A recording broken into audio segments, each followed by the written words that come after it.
இப்போ பார்த்தீங்கன்னா சென்னை ஒண்டர்லா வந்திருக்கேன்.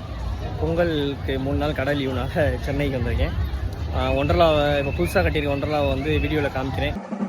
போனது வெல்கம் பண்ணுற மாதிரி ரோபோட்டாக் வந்து மாடு மாதிரி கொஞ்சம் ரெடி பண்ணியிருந்தாங்க. கொஞ்சம் பார்க்க நல்லா இருந்துச்சு. அது தொடர்ந்து பார்த்திங்கன்னா அந்த ட்ரம்ஸ் எல்லாம் வச்சு வெல்கம் பண்ணியிருந்தாங்க. இந்த மேலே போகிற ரைட்ஸ் எல்லாம் கொஞ்சம் புதுசாக இருந்துச்சு. எல்லா ஒண்டர்லாலும் இல்லாமல் இந்த ரைடெலாம் புதுசாக இருந்துச்சு. இந்த தேஞ்சோரா ரைடெலாம் சூப்பராக இருந்துச்சு ஒண்டர்லாவில். இது வந்து overall view. Kochi Wonderla compare பண்ணிங்கன்னா இந்த ஒண்டர்லா கொஞ்சம் சின்னந்தான். ஆனால் கொஞ்சம் ஒன் டே சுற்றி பார்க்குறதுக்கு கொஞ்சம் ஓகேவாக இருக்குது. ஆனால் ரைட்ஸ் எல்லாம் கொஞ்சம் கம்மியாக தான் இருக்குது. நமக்கு இந்த டான்ஸிங் கார்னால் ரொம்ப பிடிக்கும். அதில் ஒரு ரைடு கண்டிப்பாக போயே ஆச்சு. அதுபோக இந்த ரைடெலாம் கொஞ்சம் பார்க்கவே நல்லா இருந்துச்சு. அது மாதிரி இந்த வாட்டர் ரைடு எல்லாமே வந்து லிமிட்டடாக இருக்குது. ஒரு வேளை ஃப்யூச்சரில் இன்னும் கொஞ்சம் டெவலப் பண்ணுவாங்கன்னு நினைக்கிறேன். மற்றபடி இந்த பலூன் ரைடு, அதுக்கப்புறம் இந்த மேட் ரைடு எல்லா ஒன்றரால இருக்க மாதிரி இருந்துச்சு. அது மாதிரி ட்ராப் லூப் கொண்டு வந்திருக்காங்க, அதெல்லாம் சூப்பராக இருந்துச்சு.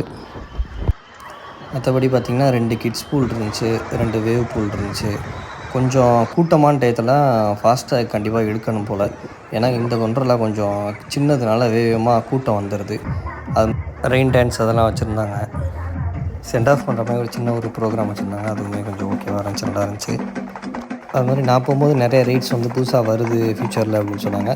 மேபி ஃப்யூச்சரில் இன்னும் நிறைய ரைட்ஸ் வரத்துக்கு வாய்ப்பு இருக்குது.